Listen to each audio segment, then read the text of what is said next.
प्रधानमंत्री मोदी जी द्वारा संसद को संबोधित करते हुए 24 मार्च 2026 को ये कहा गया है कि पश्चिम मध्य एशिया में अगर तनाव और अधिक बढ़ेगा तो इसके जो दुष्परिणाम है वो भारत में एक वैश्विक स्तर पर भी पड़ेगा। ये दुष्परिणाम किस प्रकार पड़ेगा और प्रधानमंत्री मोदी जी द्वारा संसद मतलब कुल मिला के राष्ट्र को संबोधित करते हुए ऐसी क्या चेतावनी दी है कि जो है कोरोना जैसी लॉकडाउन स्थिति बन सकती है।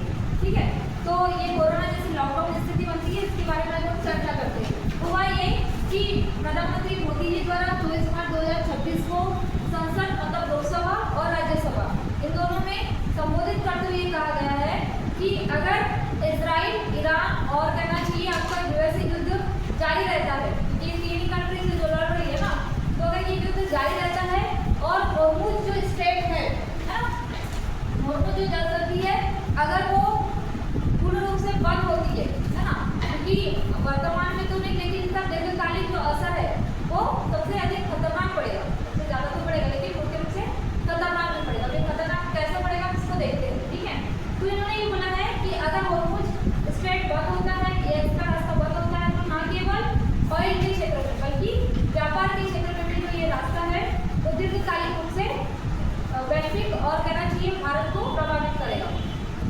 मतलब ऑयल और व्यापार। अब ये ऑयल और व्यापार देखो, एक तो चीज़ ये है कि ये जो होर्मुज स्ट्रेट है यहाँ से 20 से 25% ऑयल का जो है सप्लाई होता है। ठीक है, जो गल्फ कंट्रीज है वो यहाँ से जो स्टेट है वहाँ से 20 से 25% ऑयल का सप्लाई करती है। अब भारत जो है वो 60 से 65% जो है अपनी ऊर्जा आवश्यकता का ये गल्फ कंट्रीज का मतलब कुल मिला के होर्मुज स्ट्रेट पर डिपेंडेड है। और अगर मैं बात करूँ होर्मुज स्ट्रेट की और मतलब वैश्विक स्तर की इंडिया के लेवल पर, तो 80% जो है भारत ऊर्जा अपनी ऊर्जा आवश्यकताओं पर आयातित है ना, तो 80% आयातित है, तो 60 से 65% क्या करता है वो होर्मुज स्ट्रेट से मतलब गल्फ ऑफ कंट्रीज से जो है अपने ऑयल को मंगवाता है। ठीक है, बचा कुचा 20% मान के चलिए 15% वो अलग अलग कंट्रीज पर जो डिपेंडेड है। मतलब कुल मिला के वो मतलब भारत जो है ऊर्जा के क्षेत्र में इंडिपेंडेंट नहीं है ना, डिपेंडेंट ही है। तो इसी को देखते हुए मोदी जी द्वारा कोरोना काल की स्थिति ना उत्पन्न हो, है ना, या कोरोना काल की स्थिति उत्पन्न होती है, क्योंकि उन्होंने ये बोला है कि जिस प्रकार से हमने कोरोना काल में धैर्य, संयम और शांत रूप से जो है लड़े है ना, और उसको भी हमने हराया, उसी प्रकार से इस वैश्विक ऊर्जा संकट के पीछे भी जो है हम लोग कहना चाहिए एक शांत रूप से, धैर्य से और संयम से जो लड़ सकते हैं। अब मोदी जी द्वारा कुछ पॉइंट बोले गए हैं कि भाई हमें टीम इंडिया के जैसे कार्य करना चाहिए, तो कैसे कार्य करना चाहिए। उन्होंने पहले इसमें दिया राज्य सरकारों को, है ना, क्योंकि सेंटर कब काम करेगा जब राज्य सरकारें करना चाहिए मिलकर कार्य करेगी, है ना। तो उन्होंने सबसे पहले राज्य सरकार को ऐसे अपील की है कि इससे जो ज़्यादा सबसे ज़्यादा जो प्रभाव है वो किस पे पड़ेगा, एक गरीब और आम इंसान पे, जो रोजमर्रा की जो जिंदगी जीता ना, तो सबसे ज़्यादा इम्पैक्ट पड़ेगा। तो उन्होंने ये बोला है कि गरीब और श्रमिक वर्ग पर सबसे ज़्यादा असर पड़ेगा, इसलिए आप प्रधानमंत्री जो गरीब अन्य कल्याण योजना है इसके तहत सभी लोगों को मुफ्त में राशन प्रदान करने की जो स्थिति है वो निश्चित और नियमित रूप से होनी चाहिए। ठीक है, दूसरा इन्होंने बोला है कि जो कालाबाजारी जैसे एलपीजी गैसों का, पेट्रोल डीजल का जो कालाबाजारी है ना, वो बढ़ जाएगी, जमाखोरी बढ़ जाएगी, तो इस पर जो है राज्य सरकार को बोला कि आपको तुरंत एक्शन लेना है। ठीक है, फिर इन्होंने दूसरा जो है वो किसानों से अपील की है, किसानों से ये अपील की है कि भाई जो उर्वरक है यहाँ से लगभग मतलब कि जो नाइट्रोजन वाला जो उर्वरक है ना, लगभग कहना चाहिए आपका 50% जो उर्वरक है वो अपने गल्फ कंट्री से होते हुए वैश्विक स्तर पर पहुँचता है। तो वैश्विक स्तर में जब किसान को कहना चाहिए निश्चित और कहना चाहिए सही दाम पर उर्वरक जब प्राप्त ही नहीं होगा तो अपने खेतों में बुआई कैसे करेगा, है ना। अगर मान के चलिए कि जो बोरी कहना चाहिए 1000 रुपये में मिली थी, कल को अगर उसका रेट 3000 रुपये होगा तो अपने खेतों में बुआई तो कर लेगा, लेकिन जो बुआई करेगा, जो खाद्य सामग्री उत्पादित की है उसके जो दाम है वो क्या हो जाएंगे, बढ़ जाएंगे, कुल मिला के महंगाई बढ़ जाएगी। तो किसानों से अपील ये की गई है कि बुआई के सीजन तक के आपको जो है उर्वरक प्रदान कर दिया जाएगा, मतलब उर्वरक आपके करके पहुँच जाएगा, वो भी एक निश्चित दर पर, है ना, महंगाई वाली दर पर नहीं। फिर इन्होंने जो है तेल गैस महंगाई पर कहना चाहिए, तेल गैस महंगाई पर ये बोला गया है कि हमें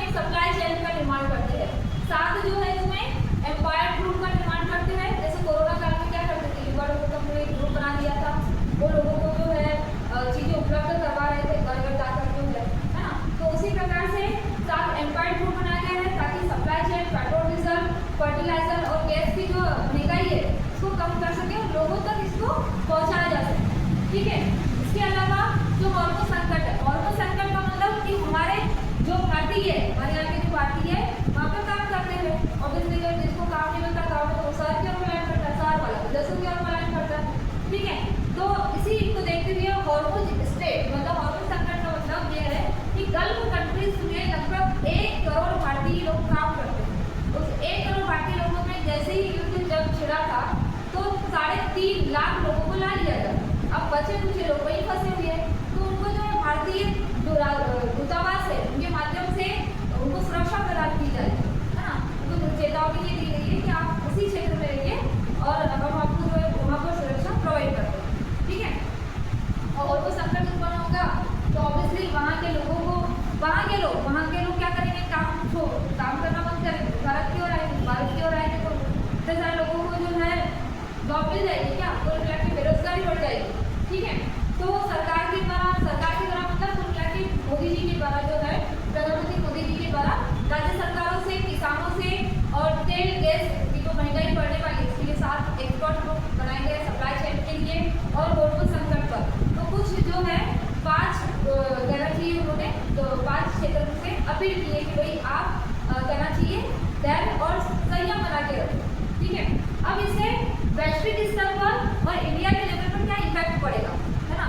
जैसे कोरोना काल की स्थिति की अगर मैं थोड़ा विश्लेषण करके बताऊँ तो उस टाइम पे हमारी जो जीडीपी थी 2020 में 7 से 8% के ग्रोथ कर रही थी, है ना जीडीपी। लेकिन जैसे ही लॉकडाउन लगा तो हमारी जो जीडीपी है वो 5.8% की गिरावट, मतलब जो जीडीपी है वो 5.8% के रूप में जो है बढ़ रही थी। 7 से 8% की जो बढ़ रही थी वो 5 से 8% पे आ गई, है ना।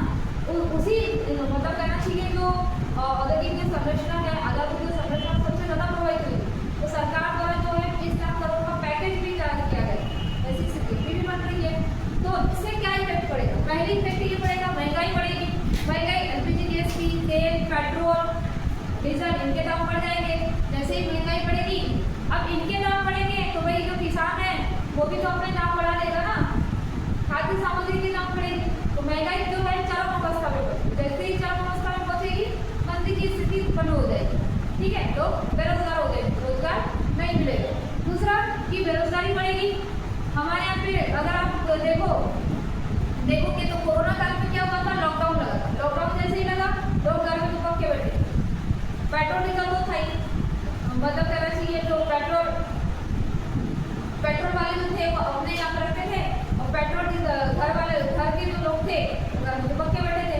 मतलब उस टाइम पे ये था कि लोग पेट्रोल डीजल थे, लोग घर में बैठे थे। इस टाइम पे लोग चल रहे हैं लेकिन पेट्रोल डीजल नहीं, ठीक है। विपरीत कंडीशंस बन चुकी है ना, अपोजिट कंडीशंस बन चुकी है। तो कुल मिला के ये बेरोजगारी बढ़ जाएगी। बेरोजगारी बढ़ेगी मतलब कि वो बोलेंगे कि भाई आप घर में रहकर जो है काम कीजिए, है ना। कुछ लोग होते हैं ना तो कमाने के लिए बाहर जाते हैं, घर पर कैसे काम कर सकते हैं, तो बेरोजगारी बढ़ेगी। दूसरा कि जीडीपी में गिरावट आएगी। अभी भी मैंने बोला कि कोरोना काल में 7 से 8% की दर से बढ़ रही थी, जो कि 5.8 पर आ गई थी। इसी प्रकार से जीडीपी में गिरावट आएगी। जीडीपी मतलब शेयर मार्केट गिर रहा है ना, महंगाई बढ़ रही है, शेयर मार्केट मतलब कमजोर हो रहा है, तो जीडीपी में गिरावट आएगी। रुपया कमजोर हो रहा है, रुपया डॉलर के अपेक्षा रुपया कमजोर हो रहा है ना। $1 की जो कीमत है वो 84 रुपये है, ठीक है। फिर इसके अलावा भारतीय सुरक्षा का मतलब कि जो विदेशों में जो रह रहे हैं लोग उनके लिए, मतलब कि वहाँ रह रहे हैं, बोल रहे हैं कि भाई हमको यहाँ से निकालो जाके, मतलब लोग घायल भी तो हो रहे हैं ना वहाँ पर। तो ये भारतीय सुरक्षा जो है, जो विदेशों में जो रह रहे हैं, मतलब गल्फ कंट्री में जो रह रहे लोग हैं, उनके लिए भारतीय सुरक्षा बहुत मायने रखता है ना। लोगों को अपने लिए अपनी जान से प्यार कुछ नहीं, दूसरे की जान में बैठे उनकी अपनी जान बैठी होती है, ठीक है। विदेशों से आने वाला पैसा रेफिडेंस वो कम हो रहा है, ठीक है। ऐसा कहा जाता है कि सालाना कहना चाहिए 35 करोड़, सालाना जो है 35 लाख करोड़ रुपए वहाँ से सालाना विदेशों से मतलब गल्फ कंट्रियों से 8 लाख करोड़ रुपीस जो है पर ईयर आता है। अब वो जो पैसा है वो क्या हो जाएगा, बंद हो जाएगा, क्योंकि उनको जो है हम इंडिया में लेके आ रहे हैं, ठीक है। फिर उनको जल शक्ति को तो संकट ही है, और उनके स्टेट पर 80% जो है भारत क्या करता है ऊर्जा का आयात करता है ना। उसमें से 60 से 65% तो होमग्रोन स्टेट में ही है, मतलब उस पर डिपेंडेड है, 15% किसी और जो है कंट्रीज पर डिपेंडेड है। तो कुल मिला के आने वाले समय में कहना चाहिए महंगाई बढ़ेगी और इससे आम